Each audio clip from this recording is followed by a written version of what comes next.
संत कबीरदास जी कहते थे, अभी मजा आएगा ना भिड़ो।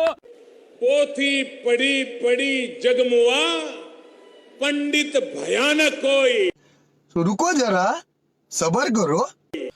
भगवान शिव अविनाशी हैं और हमारा मत कहता है कि शंकर जी और भगवान विष्णु जी दोनों एक ही हैं। शिव के पिता मंगल हैं। क्या बोला तूने? शिव के पिता मंगल हैं। मेरा दिल बैठा जा रहा है, कुछ तो बोलो। शिव के पिता है ब्रह्मा। ब्रह्मा जी के पिता भगवान विष्णु, भगवान विष्णु के पिता भगवान शंकर। प्रश्न खड़ा हो जाता है कि शंकर जी के पिता शिव के पिता कौन है? शिव के पिता है ब्रह्मा। शंकर का पिता कौन है? शंकर आजन्मा है, जन्म नहीं लेता। और विष्णु नारायण ये क्या है? ये अजन्मा है, इनके कोई पिता नहीं। शिव कौन है? इसे आंखों से देख नहीं सकते, जिसके पास शरीर नहीं है, जो मन और बुद्धि से परे है, इसकी कल्पना भी नहीं की जा सकती, जो पाप पुण्य से परे है, जो जन्म मृत्यु से परे है, जो धर्म से परे है, जिसकी कोई जाति नहीं है, जिसका कोई लिंग नहीं है। चल झूठा। वो शिव है। शिव को स्वयंभू के रूप में जाना जाता है। स्वयंभू यानी स्वनिर्मित। उन्होंने खुद ही अपना सृजन किया है। कोई पिता नहीं, कोई माता नहीं, एक आत्मनिर्मित प्राणी। इस आयाम को इस तरह इसलिए प्रकट किया जाता है क्योंकि अरे कहना क्या चाहते हो? वो आदि योगी हैं।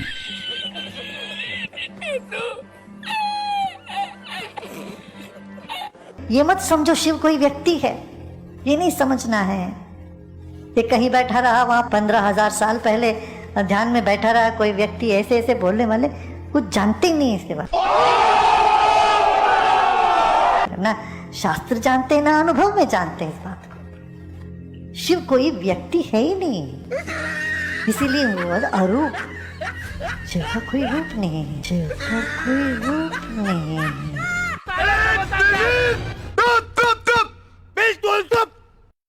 यही नहीं, अभी और सुनिए। कोई आपको प्रश्न करे जगत किसने निर्माण किया, तो आप गौरव से कह सकते हैं भगवान शिव ने। ये जीव का पिता कौन है? भगवान शिव है। तू आ गया क्या? हमारा जन्मदाता कौन है? भगवान शिव है। इस बात का कोई विरोध नहीं कर सकते ना।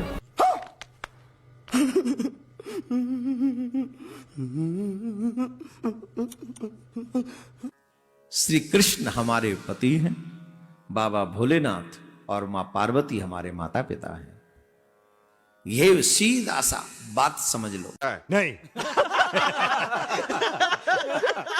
मैं रामकृष्ण का पुजारी हूँ, मेरी धमनियों में है, लेकिन रामकृष्ण के पिता का नाम पता चलता है। कल कोई पूछ रहा था यहाँ पर पर्ची भेज के शंकर जी के पिता का नाम क्या है? शंकर जी के पिता का नाम शंकर ही है। महादेव के पिता महादेव ही है और कोई नहीं है। महाशिवरात्रि का जो महा फेस्टिवल है ये इसलिए मनाया जाता है क्योंकि शिव जी का पार्वती जी के साथ विवाह हुआ है। कुछ लोग लगता है शायद इस दिन शिव जी का जन्म हुआ होगा। शिव जी तो अजन्मे हैं, अविनाशी हैं, दिव्य हैं, तो इसीलिए उनका जन्म नहीं होता। वाह वाह Vijay ji, congratulation, congratulation, great successful person. Thank you sir, good. तो रुको जरा, सबर करो।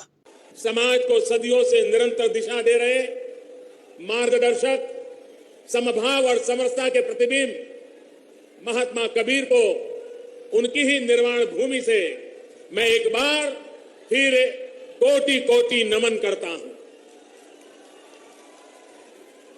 ऐसा कहते हैं कि यहीं पर संत कबीर, गुरु नानक देव और बाबा गोरखनाथ जी ने एक साथ बैठ करके आध्यात्मिक चर्चा की थी। कबीर जी ने बिना किसी लाज लिहाज के रूढ़ियों पर सीधा प्रहार किया था। मनुष्य मनुष्य के बीच भेद करने वाली हर व्यवस्था को चुनौती दी थी। कबीर काम में विश्वास रखते थे, अपने राम में विश्वास रखते थे। मानवता की रक्षा, विश्व बंधुत्व और परस्पर प्रेम के लिए कबीर की वाणी एक बहुत बड़ा सरल माध्यम है। और अभी तो रुको, क्लाइमैक्स अभी बाकी है। आज तक ब्रह्मा विष्णु महेश की कोई उत्पत्ति करने वाला आदमी नहीं था। ऋषि महर्षि चाहे कोई कितना विद्वान पाक रहा था। अब थोड़ा सा ये मौखिक बता के फिर आपको शास्त्रों में दिखाऊंगा, तब आपका विश्वास दृढ़ होगा।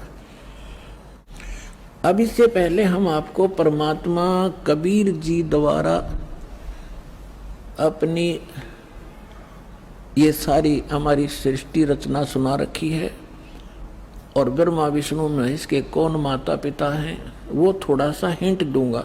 उसके बाद फिर आपको दिखाएंगे इन हमारे सदग्रंथों में, जिनको हम श्रोधार्य मानते थे, और सत्य ज्ञान युक्त पुराण, वेद, गीता, इनमें आपको रूबरू करेगा ये दास।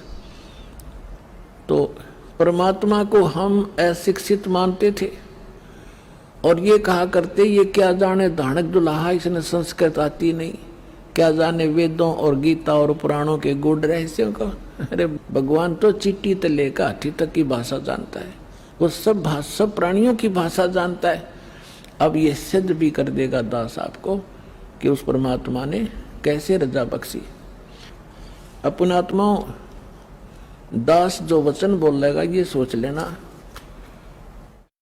100% सच समझ लियो। अब ये जो इंस्ट्रूमेंट प्रोजेक्टर बनवाए हैं परमात्मा की देन है आप पुण्यात्माओं के लिए। पहले ये लोग अपनी अपनी कथा सुनाया करते थे, सदग्रंथों का नाम लिया करते थे, कोरी बकवाद सुनाया करते थे, शास्त्र विरुद्ध ज्ञान देते थे।